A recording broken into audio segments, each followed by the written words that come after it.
Donc moi, on va revenir dans le domaine agricole. Parce que moi, j'ai une présentation ce matin sur la partie maraîchage. Et là, on va partir plus sur la, les, la partie agricole qui n'est pas sous serre, mais qui est plutôt en plein champ. Et moi, je vais vous parler plus spécifiquement des impacts environnementaux de la robotique agricole, notamment qu'on avait fait sur l'utilisation d'un robot de désherbage dans les lignes. Et puis après, dans la deuxième partie, sur la fin de la présentation, on ouvrira, puisque la session, c'est sur les effets rebonds. Et donc, du coup, l'idée, c'était de dire, ben voilà, on a fait cette étude sur l'évaluation environnementale de la robotique agricole qui est très spécifique, hein, c'est du désherbage en viticulture. Mais en fait, il y a les deux dernières slides, c'est un petit peu pour ouvrir sur les conséquences que tout cela peut avoir au-delà des approches environnementales. Donc, je vais repasser vite fait, parce que ces chiffres, Thibault les a présentés ce matin. Donc, l'agriculture, 19% des émissions à effet de serre, dont à peu près de la moitié, c'est lié aux émissions de méthane par l'élevage. 42% par le protoxyde d'azote, qui est un gaz à effet de serre qui est émis par les sols dès lors qu'on utilise beaucoup d'engrais azotés. Et puis 13%, c'est lié à la consommation, enfin, c'est lié aux émissions de CO2 fossiles qui sont liées au fait qu'on utilise du diesel pour alimenter les tracteurs qui roulent dans les champs, essentiellement, et chauffer les bâtiments. Et un autre point, c'est aussi qu'il y a une forte corrélation en fait entre le changement climatique et la perte de biodiversité. Donc, au-delà de tout ce qui a été présenté ce matin, on a aussi une grosse conséquence enfin, on a un gros problème de perte de biodiversité. Que ce soit dans l'agriculture ou quels que soient les milieux qui sont liés essentiellement au changement climatique, donc c'est la case de gauche, et à la pollution essentiellement azotée et phosphorique. Et sur le petit graphique que vous avez en bas à droite, ben là en fait on voit bien l'effondrement de la biodiversité, notamment pour les populations d'oiseaux en Amérique du Nord. En fonction des espaces. Mais globalement, on a une grosse perte d'eau qui est liée au fait que la chaîne alimentaire des oiseaux est rompue, il n'y a plus d'insectes, il n'y a plus leur source d'alimentation. Autre élément sur lequel je vais passer aussi rapidement, ça a été présenté ce matin, c'est sur ces fameuses limites planétaires. Voilà. Où en fait, celles qui sont dévolues liées directement de la responsabilité des pratiques agricoles, c'est tout ce qui va être plus par rapport à ce qui est capable d'absorber la planète, et puis tout ce qui est consommation d'eau douce, et un petit graphique sur aussi les pesticides. Donc ça fait le lien avec la partie aussi de ce matin sur pourquoi on fait du désherbage mécanique. C'est parce qu'en fait, il y a une très très grosse consommation de pesticides en Europe, avec certains pays qui sont plus consommateurs que d'autres. Mais voilà, donc tous les pays, France, Espagne, enfin tous les pays centraux, voilà, on applique en moyenne en Europe 3,4 kg de pesticides par hectare de terres agricoles. Donc, une grosse problématique aussi sur la pollution des sols par les produits phytosanitaires qui servent à avoir des rendements corrects pour pouvoir nourrir la population. Il faut aussi remettre pourquoi on a utilisé des pesticides à un moment donné. C'était pour avoir une meilleure productivité après la Seconde Guerre mondiale. Pour nourrir la planète. Donc, tout ça pour dire qu'en fait, il faut que l'agriculture fasse aussi sa transition, ce qu'on appelle la transition agroécologique. Et cette transition, en fait, elle passe par plein de choses. C'est diversifier les systèmes de production agricole, c'est reconcevoir les systèmes de production agricole, préserver les ressources naturelles, donc l'eau, le sol, on en a parlé aussi, ressources naturelles, réduire les produits chimiques, puisque vous l'avez vu, l'objectif aussi c'est de réduire les produits phytosanitaires, et puis de coupler les cycles biogéochimiques, c'est-à-dire réduire la pression sur l'azote et sur le phosphore. Et en fait, ça peut se faire de plein de manières différentes. Donc, il y a plein de solutions technologiques pour l'agriculture de précision qui vont permettre d'appliquer les bons produits au bon moment avec la juste dose qu'il faut sur les cultures. Donc ça, c'est, je vous montre l'approche techno, hein, mais il y a aussi des approches qui ne sont pas du tout techno, hein, c'est-à-dire qu'on va mettre des engrais de fer dans les champs aussi pour coupler les cycles. Et là, je l'attends juste d'un point de vue techno. C'est le thème de la journée. Un autre point, ça va être d'adapter aussi les robots agricoles à des systèmes agricoles que l'on va reconcevoir. Donc, on a un projet PEPR en ce sens, de savoir comment on peut faire des robots qui vont collaborer entre eux pour pouvoir travailler sur des systèmes agroécologiques qui présentent plusieurs types de cultures. Et puis après, on a toute la notion de réduction de produits chimiques. Et en fait, la réduction de produits chimiques, ça passe par, on change les pratiques de désherbage et on va switcher du désherbage chimique vers du désherbage mécanique. Et ça, on peut le robotiser. Vous avez deux exemples de robots. Celui en haut, c'est un panneau solaire en fait qui fait bouger le robot qui s'appelle le Farmboy. Je ne fais pas de pub, hein, je vous dirai bien. Et puis l'autre, c'est celui sur lequel on a fait l'étude, c'est le robot TED de nanotechnologie. Et pour vous donner un petit peu un exemple de tout le panel qu'il y a en robotique à l'école, donc j'ai 3 slides pour vous montrer à peu près à quoi ça correspond, voilà, les robots dans les champs. Donc en fait, on a plusieurs systèmes. C'est que soit on va adapter des systèmes existants, donc ça va être des systèmes d'aide à la conduite, on va automatiser la conduite de tracteurs existants. Donc il y a encore des calculs, mais on automatise. Soit on va adapter des outils qu'on va robotiser, soit on peut aussi avoir des solutions qui vont assister les agriculteurs pour les travaux pénibles. Par exemple, là, tout à fait en bas, vous avez un petit robot qui suit en fait la personne, et en fait, ça va permettre de poser des choses, de transporter des charges lourdes, et en fait, quand l'agriculteur s'arrête, le robot s'arrête, quand il avance, le robot le suit. Ça marche très bien.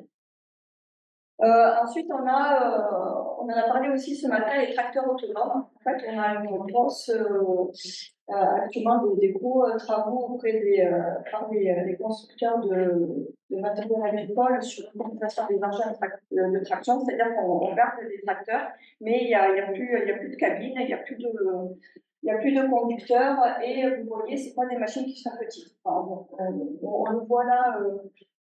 Là, voilà, la taille du personne. Et en fait, si vous êtes curieux, que vous allez au Salon international du machinisme agricole, vous allez avoir des choses qui sont énormes, qui pèsent 9 tonnes et qui posent question en fait par rapport aux tracteurs actuels qui peuvent être beaucoup plus légers.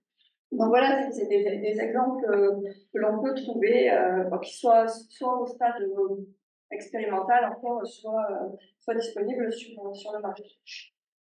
Et puis après, vous avez aussi un exemple de solution robotisée avec une diversité de concepts pour répondre à une diversité de besoins. Parce qu'en agriculture, on a besoin de semer, on a besoin de désherber, on a besoin de récolter, on a besoin de faire surveiller l'environnement, etc.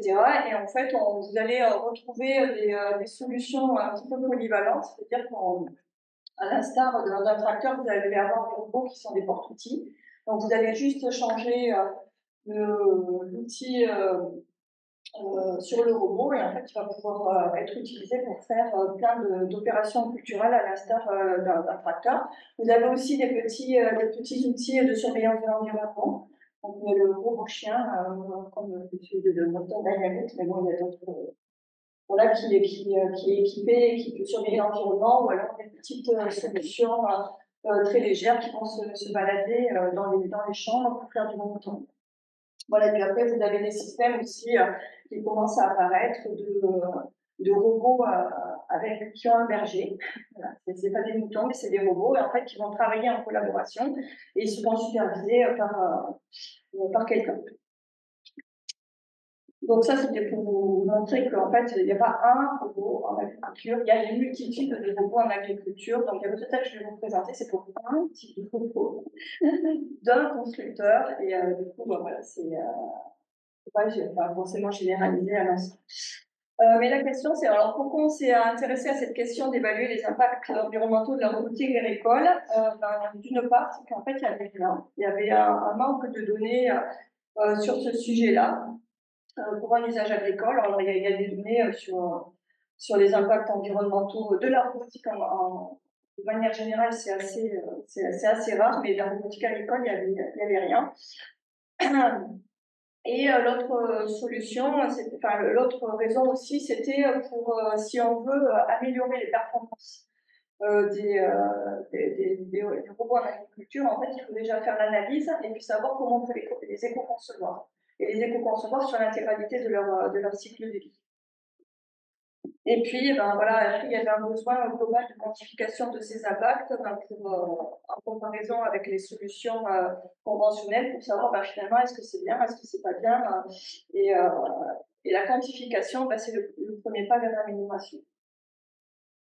Et donc, du coup, je vais vous présenter le retour d'expérience qu'on a eu sur une étude qu'on a fait sur le robot, le TED de nanotechnologie pour le désherbage de la vigne. Donc, pour faire ça, en fait, on a mobilisé la méthode d'analyse du cycle de vie, enfin, qui est une méthode multi-impact ça permet d'évaluer l'impact plusieurs impacts sur l'intégralité du cycle de vie. Donc, en fait, c'est une méthode qui est beaucoup utilisée pour évaluer un produit, un système. Donc, depuis l'extraction des ressources de matières premières, de la fabrication, la distribution, l'utilisation, la fin de vie et puis le recyclage. Et cela, ça se fait par une quantification de tous les flux qui rentrent dans le système et tous les émissions et les déchets qu'on produit par ce même système. Et après, ces flux sont traduits en impact potentiel sur l'environnement. On va considérer que chaque flux qui est émis, chaque émission qui est émise a un impact. On ne regarde pas après ce qui se passe réellement dans l'atmosphère. Et en fait, en fonction des méthodes que l'on va utiliser, on peut avoir entre 11 et 18 impacts qui sont évalués. Et pourquoi on a fait un focus sur la pratique de désherbage agricole? C'est parce qu'il y a des études, notamment le premier SolRob qui a été réalisé par l'association Robagri. Donc l'association Robagri, c'est l'association qui fédère les acteurs de la robotique agricole en France, qui avait fait une enquête auprès des agriculteurs sur quelles étaient les opérations qu'ils souhaitaient robotiser en priorité. Et en fait, on se rend compte que c'est l'opération en fait de désherbage qui est arrivée en premier, quel que soit le système de culture, que ce soit en vigne, en culture maraîchère, Thibaut en a parlé ce matin, en grande culture ou en arboriculture. Et c'est aussi, alors ça c'est issu du blog de Corentin Leroux d'Aspexi, qui montre l'ensemble des opérations agricoles qui sont déjà réalisées par des robots en production végétale. Le désherbage, c'est quand même une grosse partie de ce que l'on retrouve vraiment sur le terrain. Donc nous, ce qu'on a fait, c'est qu'on a fait une étude ACV où on a comparé un système conventionnel, c'est-à-dire qu'on va utiliser un tracteur, à un système robotisé qui est le TED de nanotechnologie. Donc notre unité fonctionnelle, donc en fait, c'est l'unité qui nous a servi à comparer tous les scénarios qu'on a évalués, c'était de contrôler les nouvelles herbes sur l'intrarang et l'interrang d'un hectare de vigne pendant 1 an pour prendre en compte les phases de production végétative et de repos, parce que la gestion de l'intrarang dans les vignes est différente entre la période productive et la période végétative en fonction des vignobles en France. Puis après, on a utilisé, voilà, donc ça vous donne un petit peu un schéma. On a utilisé 27 scénarios différents dans 3 vignobles différents. Pourquoi? Parce qu'en fait, ce que je disais tout à l'heure, la gestion de l'intrarang, est différente en fonction des vignobles. C'est-à-dire que vous allez avoir des vignobles qui sont complètement enherbés. Donc là, en fait, on va travailler que sous la vigne. Vous avez des vignobles où c'est un rang sur deux qui est travaillé. Donc ça veut dire que dans un cas, vous allez juste passer sur un rang, et puis dans l'autre cas, vous allez travailler la partie qui n'est pas enherbée. Et puis vous avez d'autres systèmes où vous n'allez pas tout faire dans les vignes, notamment en Languedoc. Et en fait, voilà, ça permettait d'avoir un regard un peu contrasté sur les impacts environnementaux. Et ce qu'on a comparé, en fait, c'est le désherbage chimique de l'intrant avec un tracteur et le désherbage mécanique qui utilise soit un tracteur, soit le roboté. Donc voilà, alors, vous comprenez bien, je ne vais pas vous montrer les résultats des 27 scénarios, ce serait un peu pas trop possible. Mais tout ce que je peux vous montrer, c'est en gros un exemple de résultats qu'on a eu sur quelques impacts. Et du coup, les impacts que je vous montre, c'est l'impact sur l'épuisement des ressources minérales, qui sont sur les ressources fossiles, sur le changement climatique et sur la toxicité humaine. Donc, les ressources minérales, c'est pour prendre en compte tout ce qui est production de minerais liés à la fabrication des machines. Ressources fossiles, c'est pour prendre en compte le changement, puisqu'on avait un robot électrique et un tracteur thermique. Donc, le changement climatique, c'est aussi pour cette raison. Et puis, la toxicité humaine, c'était pour faire le lien avec l'utilisation du produit chimique. Et en fait, ce qu'on s'est rendu compte, c'est que quand on a comparé plusieurs scénarios. Donc le premier, on fait 2 passages de désherbage chimique avec un tracteur et on tombe l'interrant avec un tracteur. Et on a comparé ça avec, par exemple, le deuxième scénario, c'est on switch un désherbage chimique par 4 passages de robots, parce qu'en fait, il faut aussi pour avoir l'efficience du robot, il faut passer plusieurs fois. Et en fait, on monte, enfin, on voit qu'en fait, on verra d'impact environnemental, puisque en fait, tout l'impact qui va apparaître est lié, je ne sais pas si on voit la souris, est lié en fait là à la partie fabrication du robot. Ce qui est en rouge, c'est la fabrication du tracteur.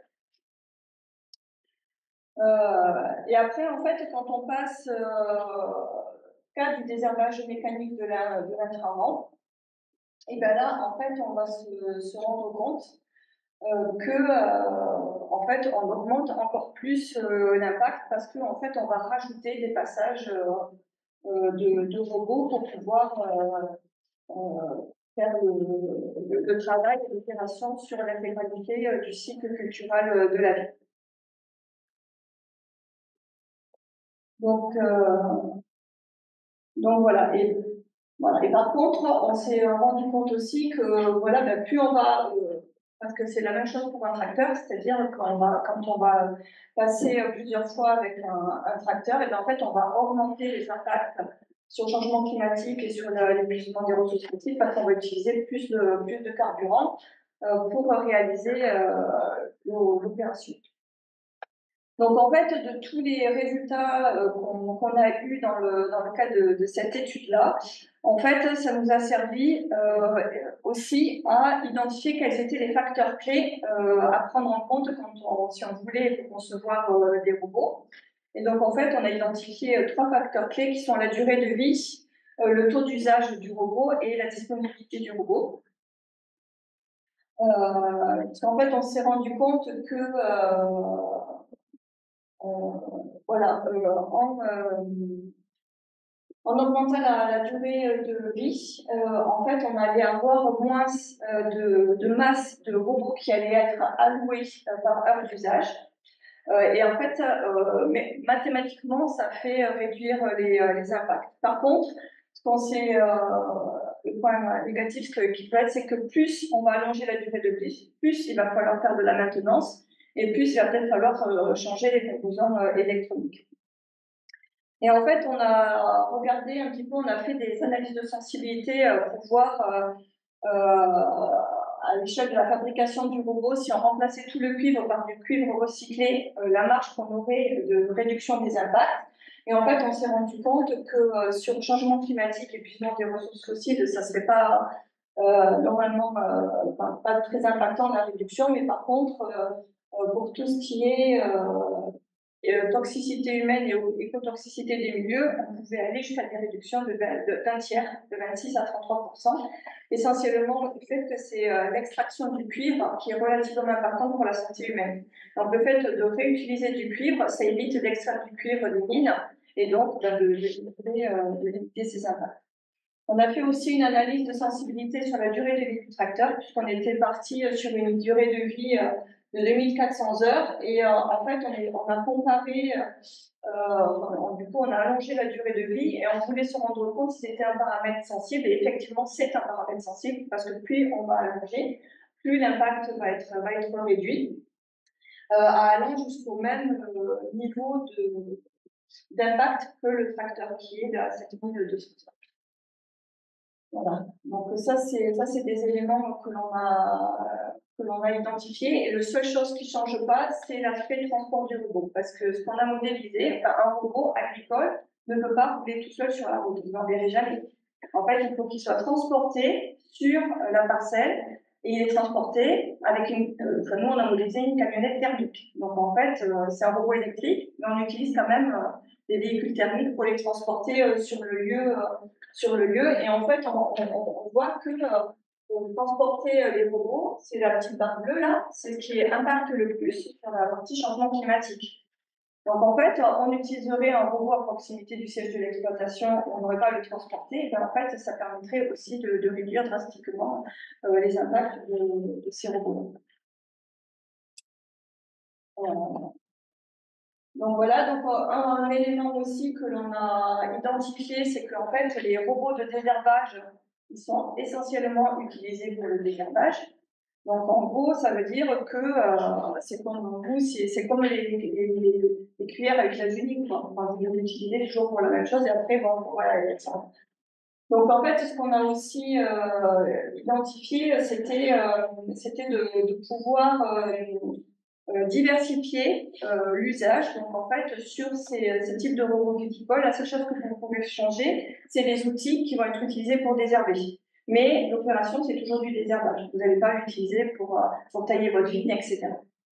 Donc il y a besoin aussi d'aller vers plus de polyvalence. Et c'est pour ça que je vous ai montré qu'il y a beaucoup maintenant de fabricants de robots qui sont plutôt sur des porte-outils que sur des robots dédiés. Et puis après, l'autre chose que je disais, c'est sur la disponibilité des robots au champ et sur toute la notion de logistique et de transport. Mais en fait, la question, c'est, et donc du coup, ça serait de conduire des robots en mode autonome. Voilà, et du coup, ça entraînerait moins de logistique, moins d'émissions de gestes, parce qu'en fait, plus le robot est autonome, ça on a fait une autre étude avec le NAIO, en fait, en automatique en fait. Ils ont rendu leur robot en full autonomie, donc en fait, pour faire ça, en fait, ils ont réduit la vitesse de leur robot, et en réduisant la vitesse de leur robot, ils ont augmenté l'autonomie de la batterie, donc moins d'aller-retour pour aller recharger le robot électrique. Donc voilà, et puis après, voilà, il y a aussi plein de défis méthodologiques à relever. Alors, je ne vais pas forcément m'étendre, mais ce qu'on a identifié, c'est qu'on a un gros besoin de références pour pouvoir comparer les impacts des robots aux technologies conventionnelles. Donc, ça nécessite d'avoir des données précises sur les inventaires du cycle de vie des agroéquipements, parce qu'on s'est rendu compte en fait que les tracteurs qui étaient modélisés dans les bases de données, c'était des tracteurs type des années 60 où il n'y avait pas d'électronique embarquée et qui ne sont pas du tout représentatifs de la technologie de tracteur que l'on a actuellement. Donc en fait, on comparait une technologie de 2020 à une technologie un peu obsolète. Il faut aussi qu'on acquiert des données sur l'ensemble du cycle de vie des robots, parce qu'on a eu des données liées à la fabrication avec le constructeur. On avait des données à l'usage parce que les instituts techniques travaillaient beaucoup sur les instituts techniques agricoles, travaillaient beaucoup sur la question de référence à l'usage, ça va consommer de l'énergie, etc. Mais par contre, sur le recyclage, pour l'instant, on n'a pas d'informations. on n'est pas capable de modéliser l'intégralité du cycle de vie. Bon, je vais passer rapidement celle-là, c'est pour expliquer les impacts. Et c'est juste pour indiquer que nous, on a fait un travail sur la mise à jour des inventaires de cycle de vie des tracteurs agricoles, en modélisant, en fait, maintenant, c'est comme pour les voitures, hein, ils ont des systèmes de filtres, des systèmes de dépollution avec de la boue sur les véhicules, en fait, qui permet de réduire les émissions polluantes. Et en fait, en modélisant la réduction des émissions, on se rend compte, par rapport à l'étude initialement faite, on se rend compte que ça fait drastiquement baisser quand même les impacts des technologies conventionnelles. Juste lié au fait qu'il y a un système de dépollution.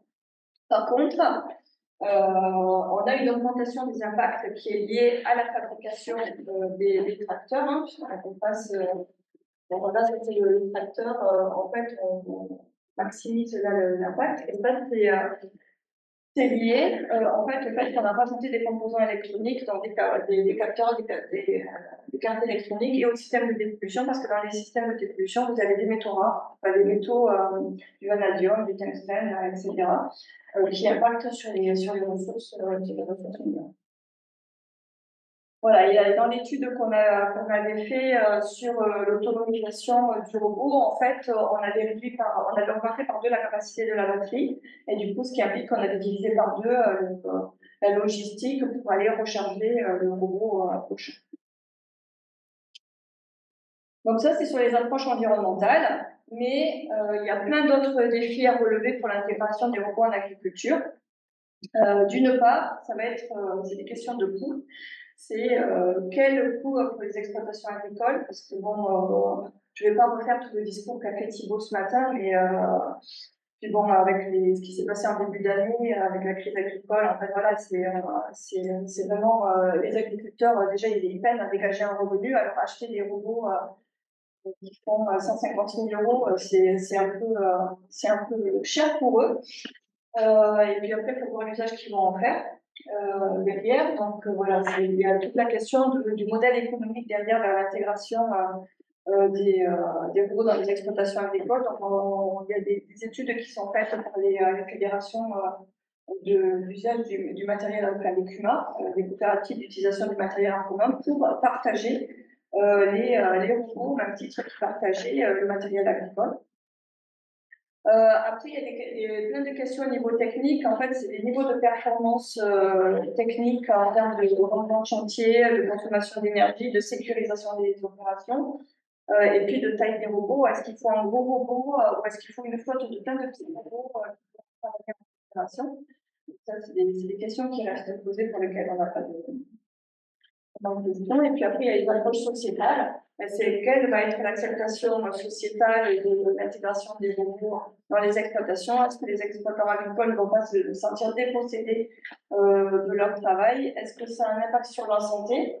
Au même titre, parce qu'on sait que ça améliore la pénibilité, parce que du coup, on est les risques accidentogènes, parce qu'on éloigne l'agriculteur du danger physique d'être proche d'une machine. Mais si ça fait comme pour les robots de traite où ils sont avertis tous les 4 matins par une avalanche de SMS, où il y a une vache qui est coincée, qui doit se lever à 4 heures du matin pour aller décoincer sa vache. Alors c'était pour les robots de traite, voilà, il y a le même problème sur les robots. Et puis, quel va être l'impact sur l'exploitation agricole en termes de prise de décision, de main-d'œuvre, etc. Je pose plein de questions, je n'y réponds pas, mais je pose plein de questions.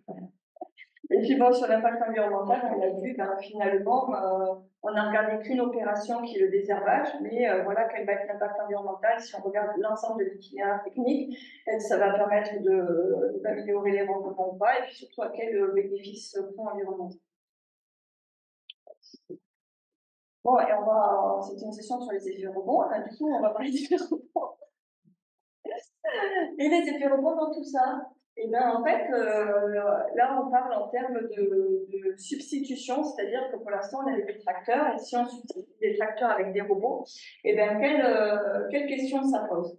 Notamment sur les aspects, la plupart des robots qui sont développés, c'est des robots électriques.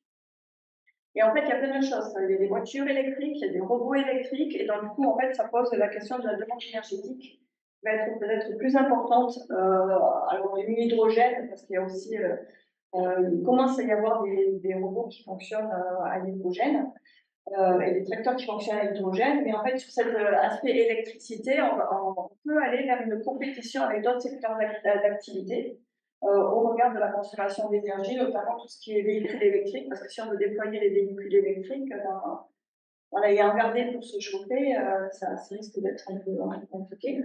La question aussi qui se posait, c'est quel est vraiment le niveau de substitution réel des robots, parce que là on dit, ben, en fait, on substitue un robot par un tracteur, mais est-ce que on a toujours besoin de tracteurs pour faire d'autres opérations?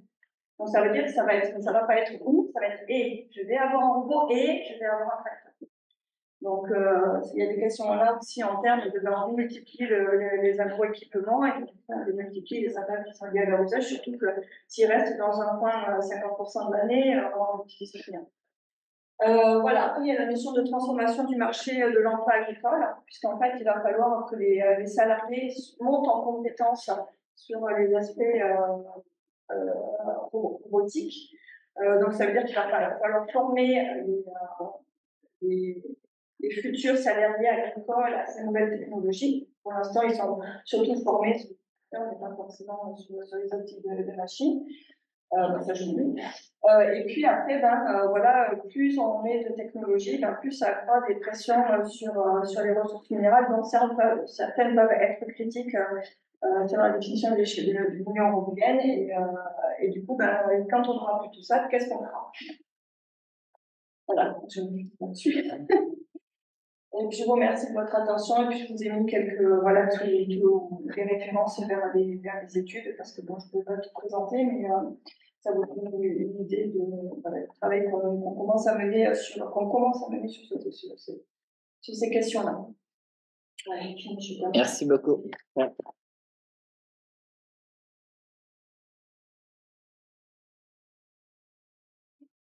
J'ai une question, parce que vous avez évoqué la question du véhicule partagé. Oui. Est-ce que vous avez cherché à l'intégrer dans votre étude d'impact? Est-ce que vous cherchez à anticiper sur ça? Parce que c'est quelque chose dont on parle de plus en plus, oui. comme modèle économique. Là, en fait, là, on l'a pas pris en compte dans cette étude, mais en fait, ça aurait pas changé grand-chose par rapport aux résultats, puisque là, en fait, on utilise vraiment la machine pour l'usage qui en est dédié. En fait, ça pourrait changer si on regarde, par exemple, ça sur un territoire, la mutualisation sur un territoire, au lieu d'avoir un robot dans chaque exploitation, si on a un robot qui est partagé entre plusieurs exploitations, là, on verrait des résultats. Mais sur cette étude-là, ça aurait pas changé.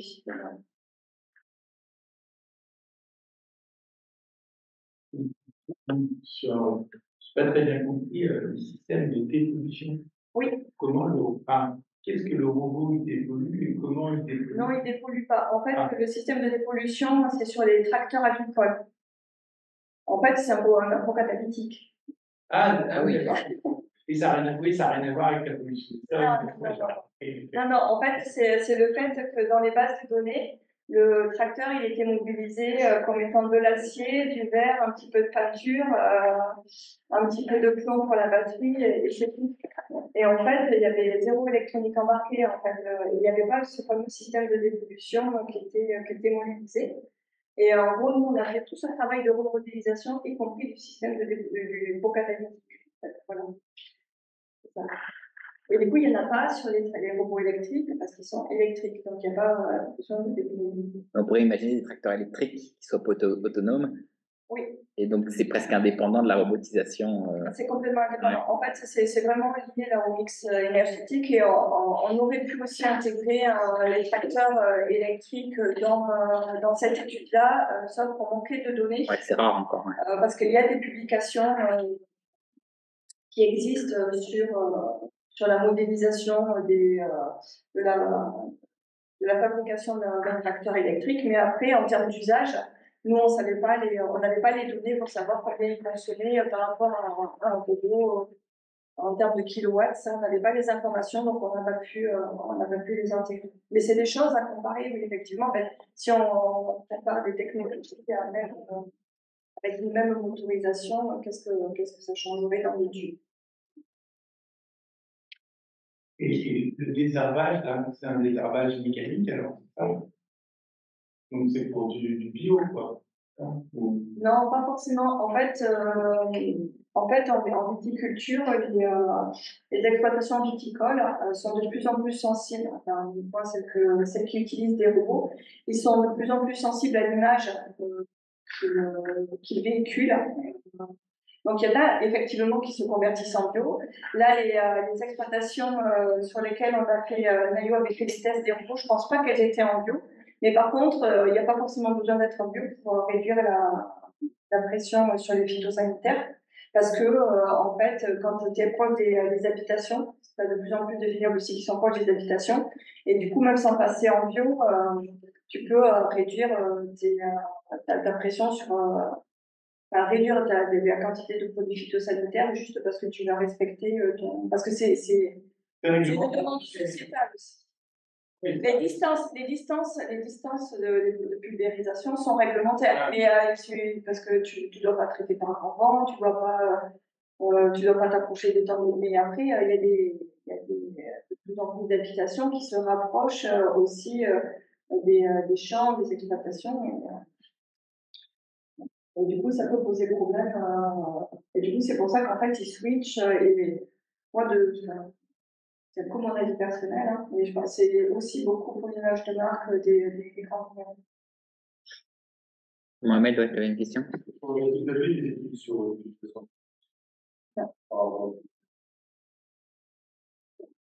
donc là, en gros, l'impact des robots de désherbage de cette marque-là, et il apparaît que l'impact à la fabrication est significatif. Finalement, c'est la partie fabrication du robot en rapporté à leur utilisation.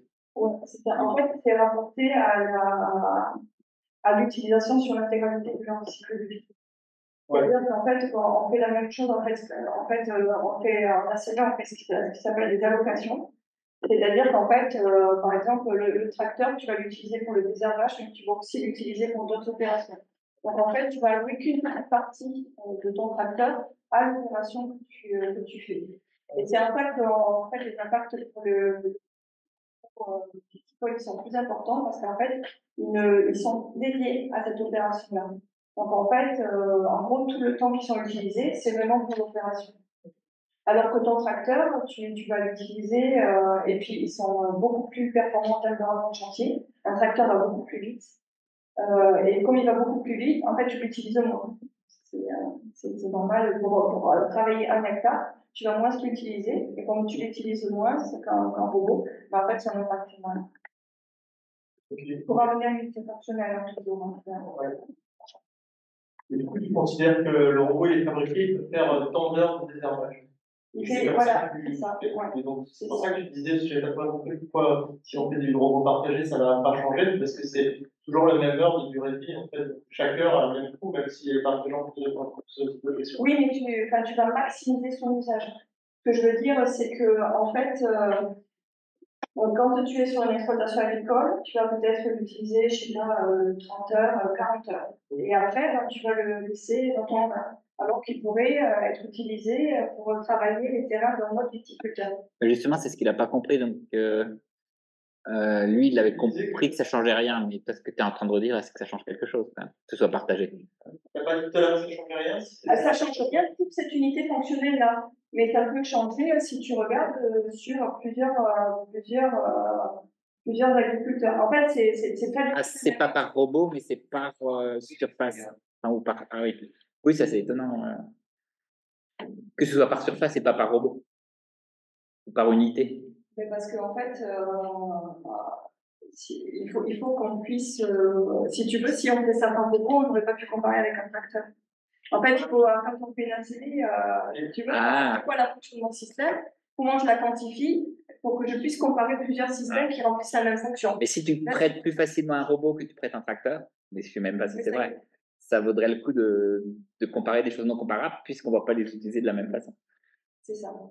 Et puis, ça sous-entend en fait la réalité, parce que tu as l'air de dire qu'il y a quand même pas mal de viticulteurs qui s'y mettent et investissent dans des robots comme ça. C'est là où il y a le plus de ventes pour l'instant. Les robots agricoles sont les plus vendus dans les exploitations agricoles. avec l'argent pour les C'est une aussi. et du coup, ça veut dire que par rapport à ton étude, la réalité est encore pire, puisque tu considères que Hacker et Atlantique, alors que quelque part, s'il n'est pas vraiment partagé dans le hangar et qu'il vieillit dans le hangar, l'impact est encore à augmenter, c'est-à-dire que le coût de fabrication par rapport à l'utilisation va augmenter encore par rapport à vos hypothèses de départ. C'est possible. Ouais. Enfin, faudrait voir, parce que là, on parle pas de tout là. Là, Enfin, je parle du coût environnemental, Non, c'est juste débile, mais en grande culture, justement, particulièrement les bio, eux, c'est eux qui sont obligés de faire des faux semis, désherber, faire des faux semis, désherber. Et donc, moi, une fois, j'ai rencontré un agriculteur bio. Il était passé, alors déjà, son père, il était en conventionnel. Donc, lui, il était passé en agriculture de conservation quand il avait repris l'exploitation. Forcément, il était un peu un choc culturel pour son père. Et puis ensuite, il était passé en bio. Et il disait, à la fois, bon, c'est bien, il est content d'être passé en bio, mais d'un côté, il n'était pas content de dépenser autant de pétrole pour désherber, parce que là, pour le coup, désherber beaucoup plus. Et donc, voilà. Si on veut faire des études énergétiques, voir voilà, quelle quantité d'énergie on utilise pour produire telle quantité d'aliments, etc. Enfin, une sorte moi, je pense que ce qui pourrait être intéressant, c'est de faire des études biophysiques, puisque, en fait, en réalité, là, ces études, elles sont intéressantes en termes d'impact, etc. Voilà, et sur une durée, sur le long terme, savoir est-ce que notre système agricole, même le système tout court social, il est viable à long terme. Je pense qu'il faut faire des études un peu biophysiques, c'est-à-dire à la fois en termes d'éléments chimiques et en termes d'énergie. Et par rapport à ça, voilà, moi, j'ai pas regardé, mais donc, je suppose qu'un agriculteur, par exemple, c'est connu, un agriculteur en bio, il va consommer beaucoup plus d'énergie qu'un agriculteur de conservation, puisque il va devoir faire beaucoup plus de battage avec ses tracteurs pour désherber, quoi. Donc, il y a des enjeux sur ces questions-là. Et là, imaginons qu'on utilise ces machines électriques pour l'agriculture bio. Voilà. Est-ce que c'est faisable ou pas? Et qu'est-ce qui se passerait en termes d'énergie? Est-ce que ces petits robots là, du fait qu'ils vont moins vite et que peut-être qu'ils sont plus précis, peut-être qu'ils consommeraient beaucoup moins d'énergie, enfin je ne sais pas. Parce que, voilà, moi je pense qu'il y a une idée de savoir comment rendre toutes ces études d'impact compréhensibles en fait pour le grand public, parce que voilà, je ne sais pas, la criticité des matériaux, etc. Non, mais oui, comment rendre ça lisible, quoi, comment faire en sorte de faire en sorte que ces enjeux ils soient plus lisibles. Pareil, on en parle éventuellement dans le débat tout à l'heure. Je suis tout à fait d'accord avec ça. En fait, si tu veux, là, l'idée, c'était vraiment qu'on commence à travailler sur cette question-là. Parce que il y avait rien. Il y a 2 ans, on disait c'est quoi l'impact environnemental des robots, t'avais pas de public, C'est si récent que ça. t'avais pas d'information, on savait pas. On savait après, bon, parce que les instituts techniques ont commencé à travailler sur cette question, donc on savait à peu près les consommations énergétiques que ça avait à l'usage. Mais on ne savait pas quel était le coût de fabrication, on ne savait pas. Ouais, c'est pas matière. Là, il y a juste une précision qui est demandée, c'est est-ce que la batterie est prise en compte dans... D'accord, merci. Bon, je pense qu'on peut passer au suivant. Merci beaucoup.